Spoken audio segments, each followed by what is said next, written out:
Ok. Todos os autores do Antigo Testamento e todo o Antigo Testamento, de alguma forma, em pequena ou grande quantidade, fizeram referências ou apontaram para o Messias que viria. Então nós vemos mais de 300 referências sobre o Messias que viria no Antigo Testamento. E, por incrível que pareça, essas mais de 300 referências sobre o Messias que viriam se cumprem em Jesus Cristo. Isso não é coincidência. Tem um autor chamado Josh McDowell que fez uma comparação baseado em alguns estudos sobre coincidências, porque alguns céticos, alguns liberais e alguns que se dizem ateus não acreditam que tudo o que aconteceu na vida de Jesus foi verdadeiro, foi real e que Jesus cumpriu todas as profecias. Mas a Bíblia afirma isso. E ele faz uma comparação muito interessante. Ele diz o seguinte: você imagine o seguinte, ele faz a comparação no estado do Texas, é um dos maiores dos Estados Unidos. Você imagina você pegar moedas americanas e cobrir todo o estado do Texas com moedas numa camada que dê 60 centímetros de moedas. Isso é um número correspondente a 10 elevado a 157. Quem trabalha com matemática ou física aqui sabe que é quase que impronunciável um número desse.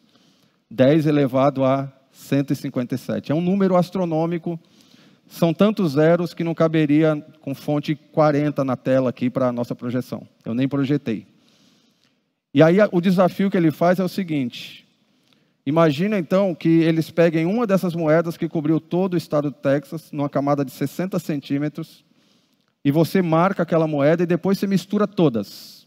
E você coloca alguém vendado e fala para essa pessoa: ache a moeda. A chance dessa pessoa achar é aproximadamente 10 elevado a 157, pelas probabilidades matemáticas. É impossível.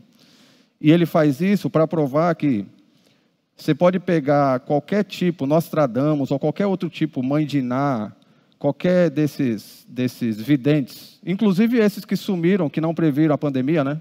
Que sempre no final do ano o pessoal prevê tudo. A pandemia não foi prevista pelos videntes de plantão.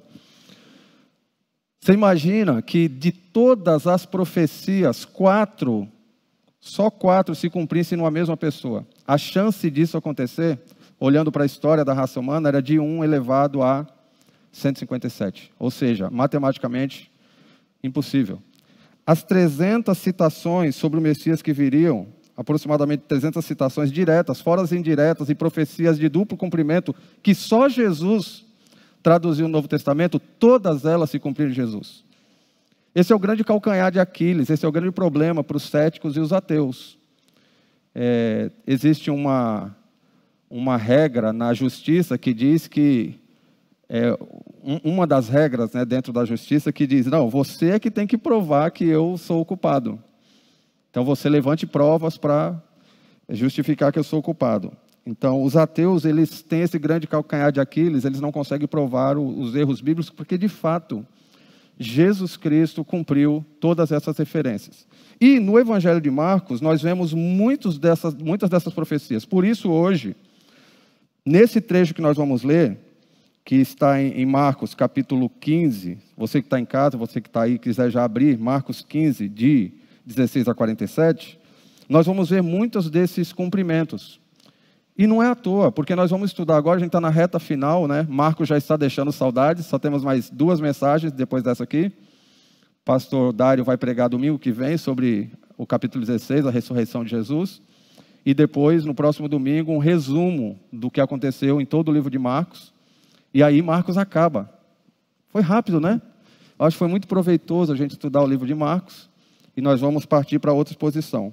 E nessa noite nós vamos estudar o trecho que fala sobre a tortura, a morte e o sepultamento de Jesus. Está recheado de cumprimentos de profecias. Por isso, ao invés de fotos nos slides, eu vou colocar simplesmente o texto, vou estar explicando um pouco desse texto, a gente vai ler por partes, dando alguns exemplos e algumas sugestões de aplicação, mas você vai ver que temos o texto e embaixo tem um outro texto que é o cumprimento da profecia daquele texto. Só para a gente não perder muito tempo, no pouco tempo que nós temos, para ficar folheando e achar todas essas profecias. Eu só selecionei algumas, tá? Eu não estou colocando todas as citações do que aconteceu ali no momento da morte de Jesus. Então, hoje nós vamos ver os relatos da tortura, morte e sepultamento de Jesus. E eu queria propor para vocês que o ponto culminante da missão do servo surge com sua morte sacrificial por resgate de muitos. Nós chegamos aqui no ponto, no clímax. Jesus morreu. E não é à toa, quando ele vai declarar na cruz, está consumado, é porque aqui nós temos o clímax. É óbvio que nós sabemos que esse clímax se dá em duas etapas, morte e ressurreição. Sem ressurreição não existe a mensagem do Evangelho. Mas é na morte de Cristo que nós vemos o cumprimento aqui de diversas profecias. Ok? Só a título de resumo, tem um mapinha aí, você pode... pronto, esse mapinha aí, dá para vocês terem uma ideia de onde nós estamos. Se você perceber, os números ali vão mostrar onde aconteceu. Isso aí é um mapa, a gente tendo ali uma vista aérea, ali da região onde aconteceu essa última semana, da cidade de Jerusalém. Nós temos a última ceia acontecendo onde está o 1 ali, em vermelho. Ali, naquela região ali aconteceu a última ceia. Depois nós vemos, eles andaram até lá o Getsemane. Foi a última mensagem que eu preguei aqui, falando sobre o sofrimento de Jesus, ele pedindo para que o cálice da ira de Deus passasse dele, mas que a vontade de Deus fosse feita. A gente vai ver que cálice é esse hoje.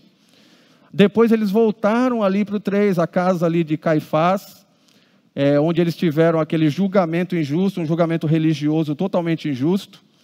É interessante que em Marcos não é citado, mas em Mateus e nos outros evangelhos, eles mandam Pilatos, ou eles mandam depois ele para Pilatos, lá no ponto 4, e lá no ponto 4, Pilatos ele tem um primeiro contato e ele manda para Herodes, que está ali no ponto 5. Em Marcos não diz isso, só diz que Pilatos depois já manda Jesus para o sofrimento, com os verdugos, com os torturadores. Mas nos outros evangelhos a gente sabe que Pilatos tem um primeiro contato com Jesus, ele vê que Jesus é totalmente inocente, ele fala, eu não vou me meter com isso, esses caras estão me metendo numa roubada, esse homem é inocente, esse homem não é culpado. Ele manda ele para Herodes, Herodes fala, rapaz, o problema é teu. Pega esse abacaxi aí que não sou eu que vou me meter nessa não. Pilatos novamente, aí nós temos o relato de Pilatos, aquele que a gente leu em Marcos, Barrabás e a multidão, e Pilatos covardemente entregando Jesus. E aí a gente tem hoje esse trajeto que vai ser da entrega de Pilatos até o Gólgota. Você vai ver lá no 7, no ponto oposto, de frente para o templo, onde a gente vai ter um grande evento que acontece no templo, na morte de Jesus, e no oposto do que aconteceu lá no Getsemane, tá certo? Então aqui nós vamos ter esses relatos. O primeiro texto está lá em 15, 16 a 20, parte A. Diz assim, os soldados levaram Jesus para dentro do palácio, isto é, ao pretório, e reuniram toda a tropa. Vestiram-no com um manto de púrpura, depois fizeram a coroa de espinhos e colocaram nele, e começaram a saudá-lo. Salve, rei dos judeus! Batiam-lhe na cabeça com uma vara, e cuspiam nele, ajoelhavam-se e lhe prestavam adoração. Depois de terem zombado dele, tiraram-lhe o manto de púrpura e vestiram-lhe suas próprias roupas. Aí, você tem, em cada slide vai ter isso. O texto, eu vou explicar esse texto, mas embaixo vocês vão ter um cumprimento do que aconteceu ali. Se você observar, ofereci minhas costas para aqueles que me batiam, meu rosto para aqueles que arrancavam minha barba. Não escondi a face da zombaria e da cuspida. Isso foi escrito por Isaías, anos e anos atrás. Isso era uma profecia velada do que aconteceria no futuro. Isaías sabia exatamente o que ia acontecer, com quem ia acontecer? Não, mas foi uma profecia sobre o Messias que viria. Isso é interessante, porque a gente vai ver que quando Jesus, tudo que acontece na vida de Jesus, inclusive agora o sofrimento e a morte, ele não vem e fala assim, agora eu vou cumprir. Não, o fato dele fazer já remete às profecias que foram feitas. Ele prova ali fazendo. O que aconteceu com ele é o cumprimento dessa profecia de Isaías. Então, nos slides vai ter, só para a gente ganhar tempo, mas eu quero explicar um detalhe aqui para vocês. Não sei se vocês perceberam, há um tempo atrás nós falamos sobre Judas. E naquela pregação sobre Judas traindo Jesus, houve bastante discussões nas células. Mas Judas, ele tinha opção de não trair, ele tinha opção de não entregar Jesus. E a conclusão, eu fiquei feliz de muitas conclusões nas células, foi o seguinte: Deus usou soberanamente a vida de Judas e o seu pecado, a sua disposição para entregar Jesus, para cumprir seu plano. Mas obrigatoriamente não é que ele falou assim, eu vou criar Judas especificamente para trair. O Dário deu uma explicação bem simplificada disso, eu achei interessante. Se não fosse Judas, teria que ser outro. O cumprimento da profecia tinha que acontecer. Mas foi Judas. Judas foi aquele homem que estava ali naquele momento e que fez ou executou aqueles atos. O contrário é verdadeiro. Pedro erra, atacado e varejo, e Jesus restaura Pedro. Qual é a lição que a gente tira daquilo? Uma pessoa deixada à sua própria sorte, às suas próprias decisões, sem intervenção de Deus na sua vida, vai acabar como Judas. E se Pedro não tivesse a intervenção de Jesus orando por ele, cuidando dele, restaurando, ele terminaria como Judas. Então não são só decisões pessoais ou pessoas que nasceram para aquilo. É um trabalho de ação e reação, de obediência ou não, de aproximação ou não, e de ação de Deus na vida da pessoa ou não. Não é tão simples como a gente pensa. Porque olha só, o que está acontecendo aqui? Jesus, desde o início do Evangelho de Marcos, ele se proclama, autoproclama rei. João Batista chega e fala, o rei chegou, o reino chegou. As parábolas do semeador, parábolas do reino, da candeia, da mostarda, vai mostrar o quê? O reino chegou, o reino está crescendo. Aqui nós temos o quê? Jesus sendo saudado como rei. Você vai falar, não, José, mas ele está sendo saudado como rei de forma irônica. É de forma irônica, mas é de acordo com o plano soberano de Deus. Sabe por quê? Porque Jesus não veio como um rei humano, conquistador, que acabaria naquele momento com o governo de Roma, como alguns esperavam. Não. Jesus veio como um rei que estava ali para conquistar os seus súditos verdadeiros, para o seu reino verdadeiro, através do sofrimento, do sacrifício da morte. Era necessário. O que eles estão fazendo ali de forma bizarra, de forma sangrenta, de forma muito... olha só o que eles fazem, eles ajoelham, eles colocam a capa nele, eles colocam lá, cospem, né? Gente, mas o que está acontecendo ali eles estão dizendo, você é o rei, você é o rei. Para eles estão zombando. Mas na perspectiva de Jesus, ele está cumprindo exatamente o que tinha sido profetizado sobre ele. Lembra nos capítulos 9, 10 e 11? Quando ele vai ensinar o que é verdadeiro discipulado? É necessário que o filho seja rejeitado, sofra e morra.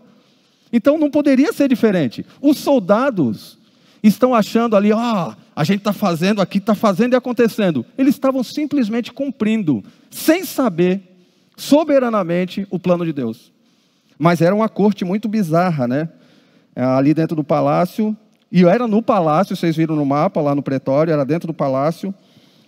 Os súditos ali são os torturadores. Existe um manto real, na cor, inclusive, que os reis usavam. Uma coroa, só que essa coroa é de espinhos. E até um ritual de adoração, eles ajoelhavam e eles falavam, salve, ó rei dos judeus. Até declaravam, né, rei dos judeus. Tudo de forma irônica e maldosa. Tudo isso para cumprir o que estava escrito em Isaías, e pela soberania de Deus, esse cenário da validação do verdadeiro reino de Deus, cumprindo Jesus, sendo exatamente cumprido e executado ali. Tinha que ser daquele jeito. Os guardas não poderiam tratar Jesus de forma respeitosa. Tinha que ser assim. Os guardas não sabiam. Aqui a gente já tem uma lição interessante. Deus usa pessoas e circunstâncias para fazer seu plano, mesmo que a pessoa não saiba. Deus está usando. Deus, ele nunca deixou de reinar. Existe um Deus reinando que nunca vai fechar os olhos. Aliás, eu sou considerado chato, preciosista, porque eu fico avaliando algumas músicas, falo, essa música não é boa para cantar, porque essa palavra não... Um dia quase me deram uma surra, porque eu falei, gente, aquela música Sonhos de Deus, eu não acho muito boa não, porque Deus não dorme, Deus não sonha. Deus decreta, Deus manda, Deus faz e acontece, Ele não sonha. Eu não tenho relato bíblico de Deus sonhando. Eu tenho de Deus decretando, planejando, executando, falando. Então, eu não sei, teologicamente falando, nós temos que entender isso. Deus é soberano, e quando diz que Deus é soberano, é porque Ele faz mesmo, Ele acontece, está tudo dentro do plano dele. Nós não entendemos isso, os guardas não entenderam mais isso, acontece ali. Aí, a gente passa para a continuação aqui do relato. Versículos 20, parte B, até o 25. Então, levaram para fora, a fim de crucificá-lo. Certo homem de Cirene, chamado Simão, pai de Alexandre e de Rufo, passava por ali, chegando do campo. Eles o forçaram a carregar a cruz. Levaram Jesus ao lugar chamado Gólgota, que quer dizer lugar da caveira. Vocês viram lá no mapa, né, o oposto do Getsemane. Então lhe deram vinho misturado com mirra, mas ele não bebeu. E o crucificaram, dividindo as roupas dele. Tiraram sortes para saber com o que cada um iria ficar. Eram 9 horas da manhã quando o crucificaram. Olha só essas profecias aí, ó. Vou definhando como a sombra vespertina, para longe sou lançado como um gafanhoto. De tanto jejuar os meus joelhos fraquejam, e o meu corpo definha de magreza. Puseram fel na minha comida, e para matar minha sede deram-me vinagre. Dividiram as minhas roupas entre si, e tiraram sortes pelas minhas vestes. Tudo lá em salmos messiânicos, que falava sobre coisas que aconteceriam com o Messias, que quem escreveu o salmo nem imaginava que seria detalhado assim. Muitos desses salmos se cumpriram na história e se cumpriram agora em Jesus. Por causa de toda a tortura sofrida, Jesus ele não tinha força suficiente para carregar aquela trave ou aquela cruz. Eu vou explicar como é que funcionava para eles montarem essa cruz ali no Gólgota. Tem um detalhe interessante aí, eles entregaram para ele, ou deram para ele, vinho misturado com mirra, que era costume na época, eles até abriam para conhecidos dos que foram crucificados, os que iam ser crucificados, ou até mesmo quem estava ali perto, dar essa mistura de mirra com vinho. Alguns falam que era vinho com fel, que era tipo um anestésico. Era um anestésico para aquela pessoa que sofreu tanto poder passar aquele período. E alguns dizem, inclusive, que era um anestésico para aquela pessoa poder durar mais tempo crucificado. Porque a dor era tão grande que a pessoa poderia ter um colapso e morrer. Tinha pessoas que ficavam crucificadas por 36 horas antes de morrer. E aí eles davam aquele anestésico. Jesus não quis. Por quê? Porque era necessário que ele sofresse e padecesse tudo. Não quero anestésico. Eu já tinha orado no Getsemane pedindo para Deus passar o cálice. A ira de Deus agora vem sobre mim, eu não quero anestésico. Eu vou passar por tudo. É necessário que todas as profecias sejam cumpridas. Jesus evita, não quer esse vinho com mirra, ele não bebeu. E aí vem a crucificação. E eu vou descrever para vocês rapidamente aqui o que acontecia numa crucificação clássica. Os romanos eles já eram especialistas em crucificação. Há relatos de revoltas que aconteceram alguns anos antes da crucificação de Jesus, em que eles crucificaram milhares de pessoas, de escravos. Às vezes eles crucificavam rebeldes, inimigos, deixavam na rua principal, e à noite eles colocavam piche, ou colocavam algum tipo de combustível nessa pessoa e tocava fogo para iluminar as ruas de Roma. Era uma prática cruel. Agora, o processo para que isso acontecesse era algo assim que, com certeza, nos dias de hoje, os direitos humanos, por mais que a gente veja aí atrocidades de direitos humanos, colocaria isso no topo da lista. Ao receber sua sentença, o condenado era açoitado com um chicote de tiras de couro com pequenos pedaços de metal ou ossos. Quem assistiu o filme A Paixão de Cristo do Mel Gibson sabe do que eu estou falando. Era um chicote com 3 pontas, era tripartido, e em cada ponta tinha um pedacinho de osso ou de ferro. E eles batiam, sem limite de número de batidas nas costas. Eles batiam, aquilo cravava, e eles puxavam, ia rasgando as costas. Então as costas de quem era chicoteado com aquilo ficava retalhada.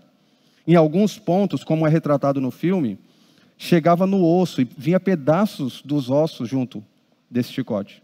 Foi isso que fizeram com Jesus ali. Então eles deram muitas dessas chibatadas.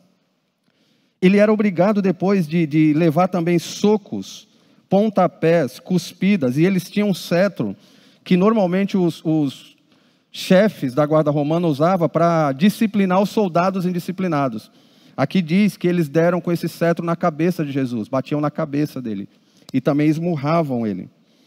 E aí depois ele tinha que levar, não era a cruz completa, a parte maior da cruz, o mastro, ficava lá no local do Gólgota. Mas o condenado tinha que levar a trave, que tinha aproximadamente 2 metros, mais ou menos, de largura. Era uma tora de madeira, tipo esses que você vê em trilho de trem. Era algo pesado, entre 15 a 25 quilos. Imagina agora a pessoa depois de ser totalmente torturado, com as costas rasgadas, com o rosto desfigurado, pancadas na cabeça. Ele tem que carregar isso até o Gólgota e subir o monte com isso. Jesus não tinha força para fazer isso, aí o relato diz que ia passando ali um sirineu, uma pessoa ajuda, chamado Simão, né, ajuda Jesus a levar isso. A pessoa era presa nessa estaca e ficava de pé. A pessoa presa, né, nessa estaca, depois era amarrada ou presa essa estaca nos braços dela, na estaca que ia ficar como mastro. E aí a cruz era levantada com essa pessoa ali presa. Os pregos que eles usavam tinham aproximadamente 10 centímetros e umas cabeças grandes, porque se eles pregassem e não tivessem uma cabeça grande, rasgava, e às vezes rasgava se a pessoa era muito pesada. Por isso, às vezes, eles amarravam. Há relatos de pessoas que foram crucificadas com os pregos nos braços. A Bíblia diz que Jesus mostra suas mãos, então é provável que ele foi crucificado nas mãos e foi amarrado, porque era costume também amarrarem as pessoas para que eles não caíssem depois de mortos. Os romanos aprenderam também a colocar os pés das pessoas, ou um sobre o outro, e subir um pouco para a pessoa não morrer de imediato, ficar um pouco inclinada, e com o tempo ela iria escorregando e morreria de asfixia. A pessoa morria de cansaço, um colapso, talvez um ataque no coração, um aneurisma, por causa do cansaço. Ela ia até que tinha uma parada respiratória, porque ela não conseguia mais se sustentar. Em alguns casos, eles colocavam tipo um banquinho, e a pessoa também ia escorregando. Ou, pior, eles pregavam os pés do lado da cruz, para que a pessoa ficasse numa posição mais vergonhosa. Lembrando, os quadros que nós vemos mostram Jesus com um pano, mas as pessoas eram crucificadas nuas. Elas não eram crucificadas com roupa. Normalmente elas eram crucificadas nuas. A morte raramente ocorria antes de 36 horas. E a maioria das pessoas crucificadas viviam ali, ainda ficavam por ali por volta de 3 dias. E depois de mortas, elas continuavam lá, se decompondo, com pássaros, animais ali comendo, atacando. Para que todos que passassem, vissem e falassem: aquilo é vergonha. Aquele é o futuro de alguém que se revolta contra Roma. Aquilo é o ponto máximo ali que uma pessoa poderia sofrer. E aí a combinação de sede, dor, cãibra, tortura, vergonha pública, horror de saber de tudo que estava acontecendo e não tinha mais forma de sair dali, fazia com que a pessoa morresse. No caso de Jesus, nós não tivemos, e isso são profecias ligadas a outros evangelhos, algumas coisas que normalmente aconteciam. Inclusive isso é cumprimento de profecia, porque depois de um tempo de sofrimento, eles passavam lá e às vezes quebravam as pernas dos crucificados para que eles morressem, começassem a morrer mais rápido. E no Evangelho de João, de Mateus, diz que eles passam, quebram as pernas do ladrão que está de um lado, do ladrão que está do outro, e não tocam em Jesus. É mais uma profecia que se cumpre, porque tem um salmo que diz: nenhum dos meus ossos será quebrado. Foi isso que os homens fizeram com nosso Senhor. Deus colocou sobre Jesus a iniquidade de todos nós. Ele morreu para pagar a penalidade do pecado. O dia que nós esquecermos, ou o momento que nós esquecermos de tudo que Jesus passou na cruz por nós e todo esse sofrimento, são os dias e os momentos que nós estamos aptos para pecar. Porque é impossível. É impossível se nós mantivermos isso na cabeça constantemente, nós falamos: não, ele passou tudo isso, mas eu vou pecar. Então, quando é que Josué peca? É quando ele, deliberadamente ou inconscientemente, afasta esse pensamento do seu coração, da sua mente. Quando eu afasto isso, quando eu me afasto de Deus, quando eu esqueço tudo isso que Jesus fez por mim, é que eu peco.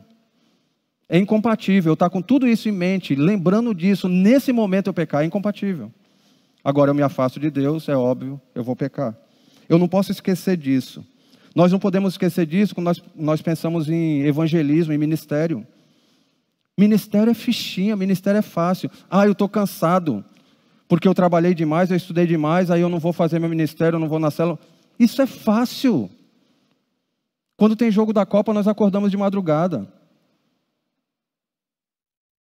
Quando eu vou viajar, eu não tenho, eu vou colocar o despertador porque é viajar. Então não importa se eu vou perder uma noite, porque depois eu vou aproveitar lá. A gente não pensa a mesma coisa no ministério. Não importa se eu vou perder algumas horas, eu vou aproveitar a eternidade. Mas nós não pensamos assim. Jesus não mediu esforços. Ele fez exatamente a vontade do Pai. Mesmo passando pela angústia do Getsemane, dizendo, não é isso que eu quero. Senhor, eu não quero chegar nesse ponto de ter esse afastamento. Mas nós somos assim, eu gosto de conforto. Eu gosto de conforto. Quando eu tenho que sair, a Ivy fala assim, Jô, acabou. Quando ela fala acabou, eu já penso, eu tenho que descer, pegar o carro e ir no mercado. Meu Deus, está calor lá fora. Nós gostamos de conforto, nós gostamos de coisa... Era bom se o delivery fosse para tudo, para tudo. Tu não precisaria sair para comprar nada, inclusive para trabalho, né? Delivery trabalho. Eu queria que você trabalhasse por mim, eu recebo salário, mas você poderia me entregar os trabalhos prontos para eu não precisar trabalhar? Nós somos assim, nós somos folgados, nós somos acomodados. Nós gostamos de conforto. Agora imagina Jesus, que é Deus, está no céu e não tinha obrigação nenhuma. Não tinha obrigação nenhuma. Deus fala assim, eu quero fazer isso pela minha criatura. Ele é totalmente autossuficiente, ele não depende de nada, de ninguém. E ele vem e faz tudo isso. É isso que faz Paulo viver como vive, como viveu. E falar, gente, morrer é lucro. Não tem jeito, eu quero levar as marcas de Cristo. Então, a gente não pode esquecer disso. Tudo isso aconteceu com Jesus, por mim e por você. O texto do versículo 26 diz assim, e assim estava escrito na acusação contra ele, o rei dos judeus, mais uma prova da soberania de Deus, porque mesmo de forma inconsciente, né, como eu coloquei ali, a gente vê a vontade de Deus sendo feita. O relato de João é engraçado. Por quê? Porque no relato de João diz assim, o Pilatos fala assim, tá bom, então ele vai ser crucificado, e tinha uma tradição que dizia, na placa, em cima da cabeça de cada crucificado, tem que colocar o seu crime. Tem que colocar lá, Jandro de tal, matou um gato. Era o crime do Jandro, ele foi crucificado por causa disso. A cruz do Jandro não precisaria ter a trave de lado, né? Seria só, para os entendedores, dá para entender. Alguém disse que o Jandro, quando vai fazer o sinal da cruz, só faz assim, né? Porque não tem largura, ele só tem... Sabe o que acontece lá no relato de João? Os líderes fariseus, eles vão lá e falam assim, Pilatos, está errado. Você pediu para colocar a placa, escrito assim, Jesus, rei dos judeus, em grego, aramaico e latim. Nas três. Para quê? Para que todo mundo lesse aquilo. Aí eles falaram, não é para você colocar isso, você tem que colocar assim, ele dizia que era rei dos judeus. Sabe o que Pilatos responde para os líderes? Não, o que está escrito, é assim que vai a placa. E como é que a foto ficou? Jesus, rei dos judeus, em 3 línguas. Não tinha ninguém que passasse ali e visse que não estava escrito lá, rei dos judeus. 2 propósitos interessantes. Inconscientemente, querendo ou não, Pilatos fez a vontade de Deus. Olha lá, está crucificado quem? O rei dos judeus. Segunda, imagina a vergonha da liderança judaica. Porque crucificação era vergonha. Imagina eles que viviam de orgulho, viviam de aparência, eles falarem, olha lá, o pessoal vai passar e falar, o rei dos judeus crucificado. E Deus, mais uma vez, fazendo a vontade dele, independentemente da teimosia humana. É bem interessante a gente ver isso. Mesmo que de forma inconsciente, pela soberania de Deus, a placa indicava a verdade. Jesus morreu sendo visto, e a placa que ficou, o que ficou na foto foi aquilo. A foto do perfil é aquela, não tem como mudar. Jesus é o rei dos judeus. E aí a gente vai para os versículos 27 e 28. Com ele crucificaram 2 ladrões, um à sua direita, outro à sua esquerda. E cumpriu-se a escritura que diz, ele foi contado entre os transgressores. A citação é essa de Isaías aí, ó.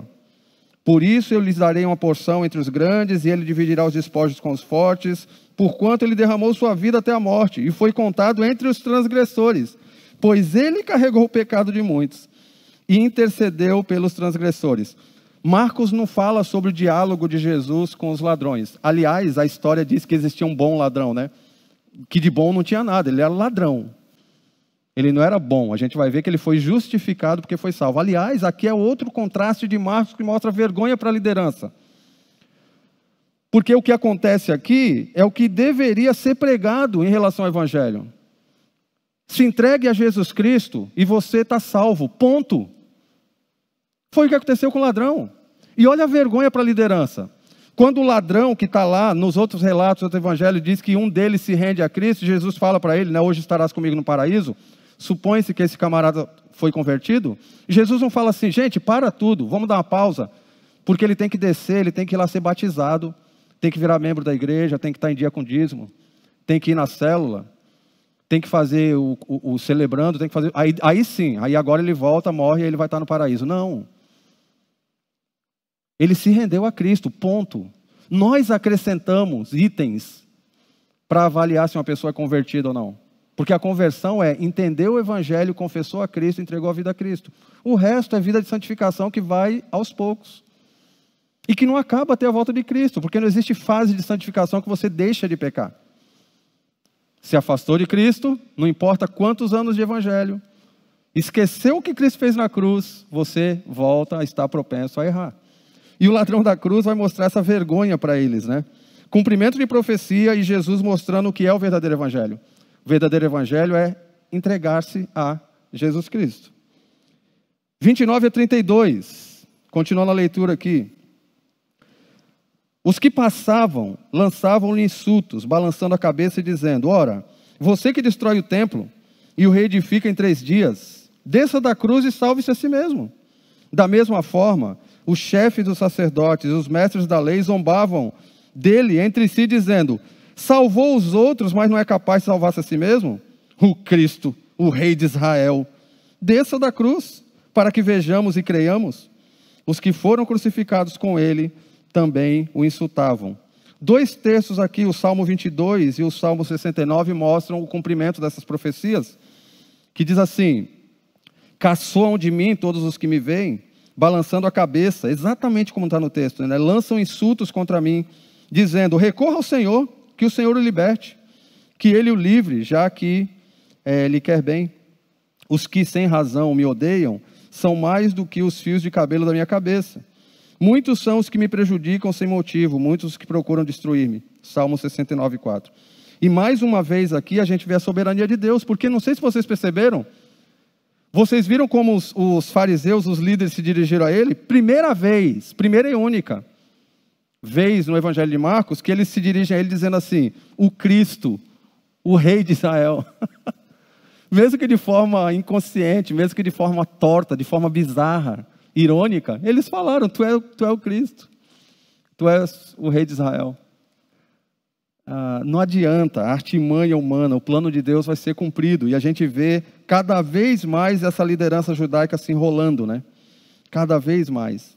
E aí vem o 33, que é um texto muito interessante. O Jandro chamou a atenção, quando estavam estudando esse texto, de um evento que aconteceu no Antigo Testamento. Vocês vão lembrar que o povo está aprisionado, o povo de Israel está aprisionado no Egito, e ele precisa ser liberto. E vocês lembram que uma das pragas, antes de Deus libertar seu povo, qual foi? Trevas. Lembra disso? E olha o que acontece aqui. E houve trevas sobre toda a terra, do meio-dia até as 3 horas da tarde. Versículo 33. Além do Antigo Testamento fazer essa alusão, nós temos uma citação de Amós, versículo 9 do capítulo 8, que diz, naquele dia declara o Senhor o soberano, farei o sol se pôr ao meio-dia, e em plena luz do dia escurecerei a terra. Alguns comentaristas, e eu concordo com eles, dizem que essas trevas que aconteceram tanto lá no Antigo Testamento quanto aqui, mostram a escuridão espiritual, a vida espiritual do povo, e o descontentamento de Deus pelo que estavam fazendo com seu filho. Deus ele vai ilustrar isso, ó, isso é trevas, olha só onde meu filho chegou por causa dessa raça. Olha só o que estão fazendo com meu filho. E ao mesmo tempo, essas trevas vão simbolizar o quê? A escuridão, as trevas em que os homens estavam andando. Então é algo que junto vai formar aqui um conjunto da obra que vai levar uma pessoa a declarar Jesus como Filho de Deus. A gente vai ver já já. Olha os versículos 34 a 36, o que dizem.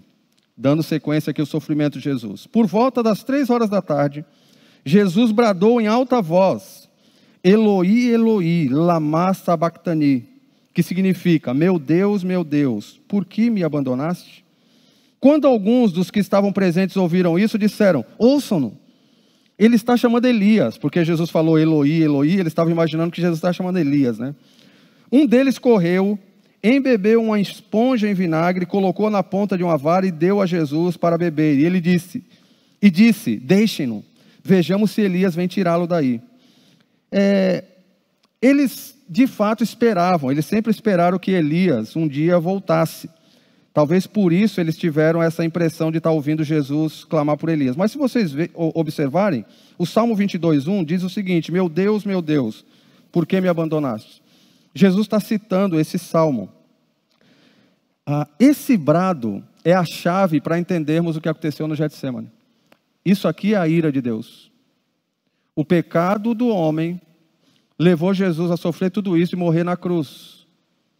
E o que é morte por causa do pecado? Vocês lembram? O salário do pecado é a morte. Morte é afastamento de Deus. A gente não sabe explicar teologicamente como, mas por causa do pecado do homem que é jogado sobre Jesus, ele clama e diz: Pai, por que me abandonaste? A gente não sabe explicar esse mistério, mas momentaneamente o pecado da raça humana afasta filho e pai. A angústia de Jesus era essa, não era medo da morte. Jesus sabia que ia morrer. O medo dele, a angústia dele no Getsemane era: por causa da raça humana, por causa do pecado, eu vou me afastar momentaneamente de Deus. Eu não tenho essa angústia toda quando eu vou pecar e me afastar momentaneamente de Deus. E eu gostaria de ter. É minha oração. Há um tempo atrás eu fiz uma oração desse tipo e Deus me colocou contra a parede. E falou: é isso que tu está pedindo, é isso que tu está pedindo, é isso que tu está pedindo, agora tu vai ter que abandonar esse pecado. Agora eu vou te tratar. E a minha oração é que isso aconteça com todos os pecados da minha vida. E a minha oração é que você faça esse tipo de oração. Seja pecadinho na tua escala de graduação, seja pecadão, se você chutou um gato ou se você matou alguém, pecado é pecado, as consequências são diferentes. Coloca diante de Deus: Deus, me ajuda a me livrar. Seja um pecado pontual, mas que volta e meia você faz. Seja um pecado pontual que raramente você faz. Seja um pecado escravizador que você está fazendo sempre. Ore a Deus e peça: Deus, me dá a mesma angústia que Jesus teve no Getsemane, porque ele ia imaginar que ia estar afastado do Senhor. Eu quero estar perto do Senhor, não quero estar afastado. E a ira de Deus derramada sobre Jesus faz ele dar esse grande brado: Deus meu, por que o Senhor me desamparou? O brado de Jesus então demonstra que essa angústia aqui era o motivo do Getsemane. E aí a gente vai para a parte final aqui do texto, que são os versículos 37 a 39, para a gente poder ter uma pausa para algumas aplicações. E aí a gente conclui a segunda parte da pregação. 37 a 39 diz assim: mas Jesus, com um alto brado, expirou. Esse alto brado, nos outros evangelhos, diz que é aquela palavra que ele diz: está consumado. Tetelestai. Ele diz: está consumado. E com esse brado expirou. E o véu do santuário rasgou-se em duas partes, do alto a baixo. Quando o centurião que estava em frente de Jesus ouviu o seu brado e viu como ele morreu, disse: realmente este homem era o Filho de Deus. Esse centurião é o romano, gentil, não era judeu, não era discípulo. E ele reconhece: esse homem era Filho de Deus. A gente já vê aqui o contraste que Marcos sempre faz. Os discípulos não reconheceram, a liderança não reconheceu, a liderança romana não reconheceu. Aí vem um soldado gentil e ele reconhece: esse aí é Filho de Deus. Vem um ladrão crucificado do lado e reconhece: esse aí é o Filho de Deus. E a liderança está lá embaixo dizendo: esse aí não é o Filho de Deus, desce daí se tu é o Filho de Deus. Religiosidade podre não leva a nada. Reconhecimento de que Jesus é o Filho de Deus é conversão. Religiosidade não impressiona. Deus, ele não se impressiona com nada que nós possamos fazer. O alto brado aqui, relatado em João, né? Está consumado, ele tem o significado de está feito, está pago. Tudo que foi predito está cumprido, o plano foi executado, né? E aí acontece algo interessante: o véu do santuário se rasga. O que isso significa? Não existe agora mais santo, lugar santíssimo. não precisa mais do sacerdote, não precisa mais do templo. Jesus já tinha dito que isso ia acontecer. Agora, por causa da minha morte, todos vocês têm livre acesso a Deus, não tem mais intermediário. Não vai ter mais isso. Os sacerdotes, imagina a cara dos sacerdotes vendo o véu lá no templo se rasgando. Detalhe, em Mateus é dito que houve terremoto, que sepulturas se abriram e que mortos ressuscitaram. Gente, foi um negócio assustador que aconteceu ali. Quando Jesus grita ali, quando Jesus entrega o seu espírito, né? Diante do seu povo, dos líderes religiosos, dos discípulos, mais uma vez Marcos mostra um contraste. Quem reconhece Jesus como o Filho de Deus é um romano gentil. Então a morte de Jesus nos deu acesso ao Pai. Tem um texto aí que é o de Hebreus 10, 19, só para vocês terem uma ideia, o que significa esse o véu do templo se rasgou. Olha o que diz Hebreus. Portanto, irmãos, temos plena confiança para entrar no Santo dos Santos, pelo sangue de Jesus, por um novo e vivo caminho que Ele nos abriu por meio do véu, isto é, o seu corpo. Temos, pois, um grande sacerdote sobre a casa de Deus, que é Jesus. Sendo assim, aproximemo-nos de Deus com um coração sincero e com plena convicção de fé, tendo os corações aspergidos, que é respingados com sangue, né? Para nos purificar de uma consciência culpada e tendo os nossos corpos lavados com água pura.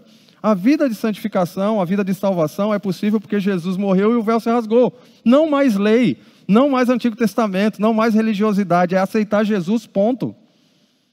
Agora, aceitar Jesus, ponto, e levar a vida torta? Não, porque quem aceita Jesus e ponto, agora vai viver para agradar Jesus. As pessoas falam, a pessoa se converteu e agora se desconverteu, perdeu a salvação, saiu da igreja. Às vezes nunca foi crente, porque quem é, vai se sentir constrangido quando peca, vai se sentir pesado quando peca. Eu tenho algumas aplicações aqui, pelo menos 4, que está no nível de entendimento do que significa a morte de Cristo. Eu queria falar para você agora que esteja assistindo, ou que esteja aqui, que ainda não entregou a vida para Cristo. Isso aqui, eu acho que diz muito respeito à sua vida. Por quê? Presta atenção. Jesus morreu na cruz não só para ser inspiração para um filme, não só para ser mais um feriado no ano. Quando Jesus morreu na cruz, além de cumprir todas as 300 alusões sobre o Messias e provar que ele era o Deus encarnado, ele morreu para isso aqui, ó. O que é expiação vicária? Expiação vicária significa que Jesus morreu no nosso lugar. O termo usado para isso é uma preposição que no grego significa no lugar de, anti. A gente usa isso transliterado, né? Anti-herói. Anti-herói não é que é contra o herói, é que se coloca no lugar do herói. O anticristo. Anticristo não é só porque é contra Cristo, ele quer se colocar no lugar de Cristo. Jesus, ele, usando essa preposição, Marcos 10, 45 vai falar isso. É nisso que a gente entende o que é evangelho, que um justo se deu no lugar, ele morreu no nosso lugar, ele se entregou no nosso lugar. Então a morte de Jesus não foi só uma demonstração de amor, não foi só porque nós temos importância. Tem uma música que diz, né, tudo diz respeito a você. Não, tudo diz respeito a Ele. Ele morreu porque eu não podia e não tinha capacidade de morrer. Porque eu não podia pagar pelo meu pecado. Nem você pode, nem você podia. Então, quando a gente fala que é uma expiação vicária, de vicária vem vigário. Vigário significa aquele que se coloca no lugar da pessoa para conversar com Deus. É daqui que vem a palavra. Jesus morreu no meu lugar, no seu lugar. Não foi só por afinidade, é porque eu não poderia. Ele tomou o meu lugar. Redenção significa ser comprado. Já foi usado para um escravo que era comprado no mercado. É usado na Bíblia quando a gente vai redimir o tempo, comprar o tempo, para aproveitar bem o tempo, não gastar tempo com besteira, uma vez que temos pouco tempo de vida aqui. Mas no que diz respeito ao Evangelho, é que Jesus pagou o preço. Por que Jesus pagou o preço? Porque eu não podia pagar. A punição para o pecado de Adão, que eu carrego na minha vida, é eternidade longe de Deus, é uma punição eterna. Eu não sou eterno, eu sou finito. Deus é eterno, só Ele podia pagar. Então Ele paga no meu lugar. Ele toma o meu lugar e Ele paga o que eu deveria pagar e não podia. Reconciliação diz respeito à mudança de relacionamento. Eu era alvo da ira de Deus. Romanos capítulo 1. Todo ser humano é alvo da ira de Deus. E como é que essa ira sai das minhas costas? Quando eu entrego a vida a Cristo. E agora, por causa da morte de Cristo, eu sou alvo do amor de Deus. Quem não é crente é alvo da ira de Deus. Me perdoa, eu estou falando aí sobre salvação para você que não é crente, que esteja assistindo ou esteja aqui. Mas se você não é crente, você é alvo da ira de Deus. É o que a Bíblia diz. Simples assim. Ah, então você está dizendo aí... Não, mas tem chance, tem solução para isso. Você pode sair debaixo dessa ira. Como? Reconhecendo e entregando sua vida a Jesus Cristo. E aí você vai ser reconciliado. Romanos 5 vai dizer isso. Você é representado por Adão, é culpado, alvo da ira de Deus. E você passa a ser representado por Cristo quando entrega a vida a Ele, e Deus reconcilia e nos torna ministro da reconciliação. Nós devemos pregar essa mensagem para as pessoas. Você é alvo da ira de Deus. Saia daí, venha para cá. Venha para baixo do amor de Deus, que é Jesus Cristo. E por último, propiciação. Essa palavra é interessante. Propiciação significa aplacar a ira. E Deus é vendido como um Papai Noel bonzinho, quando na verdade Deus ele age com amor e justiça. E Deus ele está irado com tudo que a raça humana faz e continua fazendo. Deus se ira com isso. E a ira de Deus só é aplacada quando ele olha para o sacrifício de Jesus Cristo. É por isso que quando a gente fala Deus me ama, não é porque ele ama só o Josué, porque o Josué é bonzinho, não. Se ele me ama, é porque não mais eu, mas Cristo vive em mim. Eu sou alvo do amor de Deus por causa da pessoa de Jesus Cristo. Nós precisamos, como aplicação para essa mensagem, entender o significado de tudo isso. E se você é uma pessoa que ainda não entregou a vida a Cristo, está entendendo isso, você pode, agora, exatamente agora, orar a Deus e falar: Deus, eu quero sair dessa maldição, eu quero sair dessa ira, e eu quero entregar minha vida para quem morreu por mim. E aí o texto termina, 2 trechos aqui, o 15, 40 a 41. Algumas mulheres estavam observando de longe. Entre elas estavam Maria Madalena, Salomé, Maria mãe de Tiago, o mais jovem, e de José.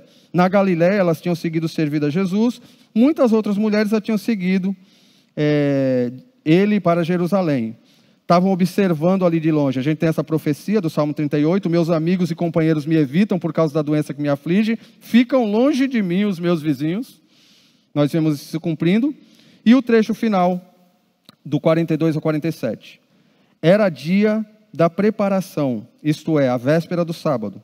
Ao cair da tarde, José de Arimateia, membro de destaque do Sinédrio, que também esperava o reino de Deus, dirigiu-se corajosamente a Pilatos e pediu o corpo de Jesus. Pilatos ficou surpreso ao ouvir que ele já tinha morrido. Chamando o centurião, perguntou-lhe se Jesus já tinha morrido. Sendo informado pelo centurião, entregou o corpo a José. Então José comprou um lençol de linho, baixou o corpo na cruz, envolveu no lençol e colocou um sepulcro cavado na rocha. Depois fez rolar uma pedra sobre a entrada do sepulcro. Maria Madalena, Maria mãe de José, viram onde ele fora colocado. Então era costume os romanos deixar os cadáveres na cruz, só que Jesus morreu rápido. E aí a gente vê a coragem descrita aqui de José de Arimateia para ir lá. Detalhe, José de Arimateia era um membro do Sinédrio, ali um membro da liderança. Isso mostra o quê? Jesus sendo misericordioso para com ladrão, para com gentil, mas também para com um líder judeu que fazia parte de uma raça que perseguiu ele a vida toda. Alguns deles acabaram tomando decisão por causa disso. O relato de João mostra que o evangelho foi poderoso para converter até mesmo membros da liderança judaica, né? A gente vê em Atos uma citação interessante que diz que o evangelho crescia e muitos sacerdotes aceitavam a Cristo. Isso porque o relato de tudo que aconteceu com Cristo foi aceito também por essa liderança. Jesus foi colocado aqui na sepultura, isso também para cumprir profecias. O relato de Mateus diz que essa sepultura era uma sepultura pessoal feita para o próprio José de Arimateia, um cara rico. Isso é cumprido, né? Então Jesus sendo sepultado entre os ricos. E a gente tem aqui as últimas implicações para a gente também encerrar com a aplicação. O evangelho alcançou todos os homens. pobres, ricos, líderes religiosos, judeus, gentios. O evangelho, ele não foi criado, ele não foi idealizado por Deus para ser compartimentado em guetos. O evangelho do negro. Temos que criar o evangelho do pobre, o evangelho do homossexual, o evangelho... Não, evangelho é evangelho para qualquer um. O negro, para ser salvo, ele não vai entrar no céu por cota. Ele vai entrar se ele entregar a vida a Cristo. O branco também. Ele não vai entrar porque ele é branco. Ele vai entrar se ele entregar a vida para Cristo. Você vai falar, eita, tu falou de branco e preto, mas tu falou de outros aí também, né? Sim, o pobre e o rico também. E o homossexual? O homossexual, ele vai ter que entregar a vida a Cristo. Agora, o preto, o branco, o pobre, o rico e o homossexual, qualquer outro, vai ter que deixar os seus pecados. E vai ter que abandonar os seus pecados. Essa semana tivemos uma polêmica aí de um pastor que andou pregando e teve uma polêmica grande aí na internet. Porque supostamente ele estava defendendo e dizendo que alguns condenam homossexuais ao inferno só por causa de 3 versículos. Não é isso que a Bíblia não condena ninguém ao inferno. Quem se condena ao inferno é o homem culpado. Nem Satanás leva ninguém para o inferno. O que leva a pessoa para o inferno é o pecado da pessoa. Satanás também vai para o inferno para ser punido. Satanás não é dono do inferno. É o que a Bíblia diz. Pecados precisam ser abandonados. É por isso que depois que nós entregamos a vida a Cristo, nós temos essa tabelinha aí, eu queria focar nela para mostrar exatamente isso. Quais são os benefícios de quem entrega a vida a Cristo? Agora eu vou falar talvez um pouco mais voltado para nós que somos crentes. Alguns que são crentes que lutam muito contra o pecado, alguns que são crentes sem vergonhas que se entregam mesmo ao pecado. Mas são crentes. Ser crente é ser salvo, salvação não se perde. A questão aqui agora é, como é que eu vou viver até a volta de Cristo, já que eu não perco minha salvação? É isso aqui, ó. Olha o que a cruz de Cristo proporciona a nós. Justificação. Josué não é bom. Isabela não é boa. Jader não é bonzinho. Nós somos declarados justos. Nós não somos justos, somos declarados justos. É o que a doutrina diz. Justificar significa que Deus olha e fala assim, eu te declaro justo, apesar de saber que a culpa de Jesus ir para a cruz era sua, mas ele te substituiu, eu te declaro justo. A ideia aqui é essa, eu sou declarado justo pelo que Cristo fez na cruz. Então, eu devo viver para honrar isso que Deus fez por mim. A linguagem aqui é mais ou menos de tribunal, né? É Deus falando assim, você é culpado, mas eu pago no teu lugar e te declaro justo. É isso que aconteceu. Justificação. Nada então, desculpa o trocadilho, justifica eu não viver esse padrão. É sem vergonhice pura, quando eu não honro isso. Julgamento da natureza pecaminosa. Nós somos livres da culpa do pecado, agora somos salvos. Deus não me olha mais com ira, porque agora Ele não me olha como representado por Adão, agora por Cristo, se eu sou salvo. Tá certo? Mas tem outros 2 aspectos até a volta de Cristo. Nós fomos livres do pecado, posição, estamos sendo livres do poder do pecado. O descrente não tem a opção de não pecar. Nós crentes temos a opção de não pecar. Então, se você não sabia disso ou não lembrava, nós pecamos porque queremos. E nós podemos, diante do pecado, falar não. Sempre, Josué, não, a gente vai pecar. Para isso tem 1 João 9. Se confessarmos nossos pecados, Ele é fiel e justo. Nós vamos errar até a volta de Cristo, porque ainda temos essa natureza pecaminosa que já foi julgada. Essa inclinação para o mal. Mas eu tenho a possibilidade de não pecar. Mas eu não aguento, vou pecar. Run. Corre, foge, evita, levanta a cerca, diga não. Não crie situações. Nós temos agora, por causa da morte de Cristo, a possibilidade de não pecar.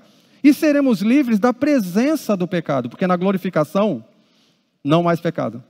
Nem de culpa, nem de posição, nem de atos, aí os pecados acabaram. Em penúltimo lugar, um benefício, o fim da lei. Se é fim da lei, não mais religiosidade. Jesus não exige de nós que sejamos religiosos. Ele quer que nós tenhamos um relacionamento com Ele. Ele não se impressiona. Gente, Não se enganem com essas músicas. Vou fazer isso para chamar a atenção de Deus. Ninguém chama a atenção de Deus. Deus sabe até o que você ainda vai pensar a respeito do que você acha que Ele vai fazer. Deus, Ele é Deus. E por último, a adoção.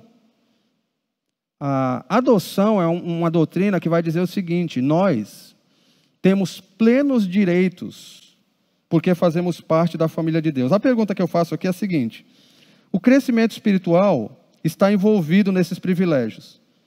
Mas será que todo cristão, todos nós, usufruímos desse direito que nós temos? E muitas vezes eu vejo que não. Então, a minha oração, encerramento aqui dessa pregação, me leva, e nós tivemos até essa dificuldade como pastores, né? E a lista de aplicações? Nós chegamos a uma conclusão, não tem uma lista de aplicações. Nós lembramos de Romanos 12.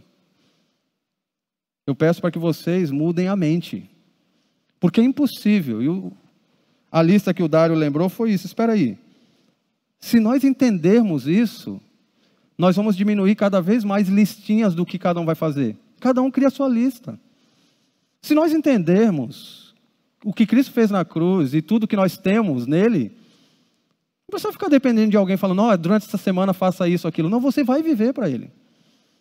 Então, as aplicações aqui se resumem a simplesmente um apelo para dois grupos. Para o primeiro grupo você entendeu já tudo isso, é crente, você já tem tudo isso aqui, você já é justificado, tua natureza já te dá posição agora de você não precisar mais pecar, atacado e varejo, você não precisa ser religioso, você é adotado, tem os direitos. E a pergunta é, o que você vai fazer com isso? Usufrua, faça. Infeliz aquele que fica esperando que outro crie listas do que ele tem que fazer para agradar a Deus. Leia a Bíblia, se inscreva nos cursos, pratica essas centenas de mensagens que você ouve. Faça um MDD não só por 10 minutos para dizer na célula que fez. Gaste mais tempo. Elimine um pouco redes sociais para gastar mais tempo com a palavra. Sei lá, cada um cria a sua. Eu não tenho que criar lista do que você vai fazer para agradar a Deus. É você que tem que fazer, se você entendeu isso. Um segundo apelo para você que já é crente nada justifica você viver uma vida com pecados e não confessar e não lutar contra ele. E eu queria que agora, a gente orando aqui no final, assim como eu já estou aqui de pé, se você se sente constrangido, eu não quero sair daqui com esse peso não, eu quero viver esse padrão, eu quero entregar. Se você lembrar de algum pecado aí, entregar a Deus, colocar diante de Deus, pedir para que Ele te ajude a se purificar. O apelo para o segundo grupo é o seguinte: se você é uma pessoa que ainda não entregou a vida a Jesus Cristo, se você ainda não entregou sua vida a Jesus Cristo, você pode fazer isso agora. Se você, onde você estiver, assistindo, ou se você estiver aqui. E o que eu preciso fazer?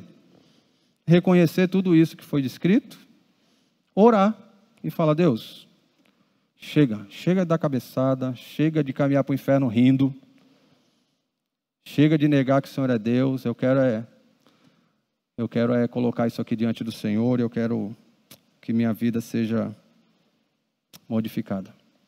Então eu peço para que, se você já é crente e está comigo aí nesse barco eu quero aproveitar isso aqui para deixar pecados de lado, você fique de pé.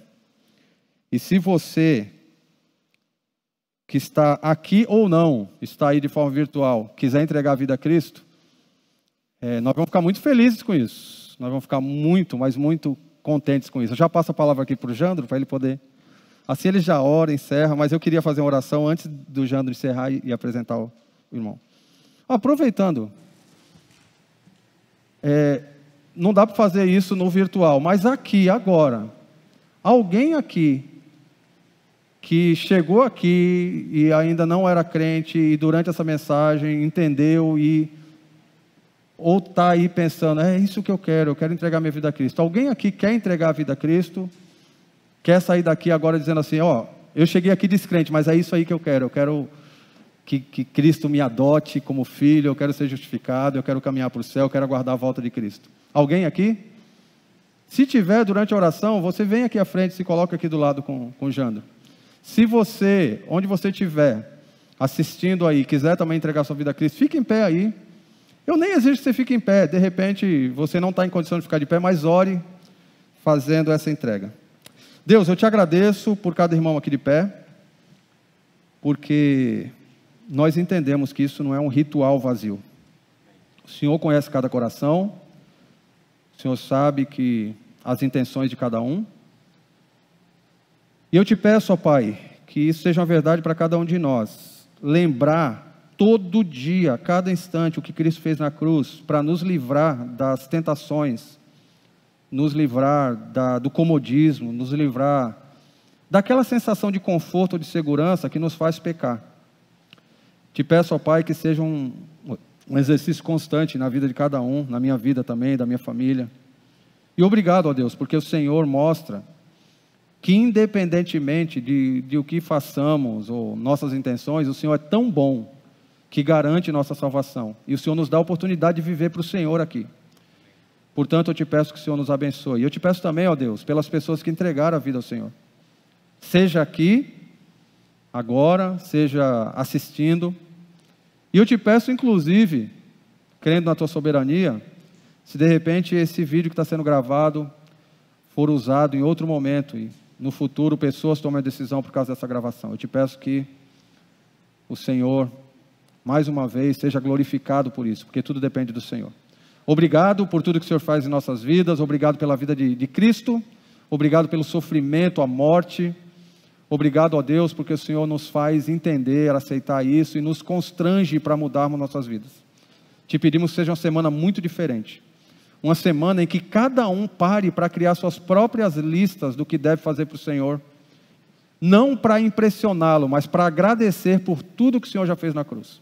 Te pedimos isso, agradecemos, em nome de Jesus. Amém.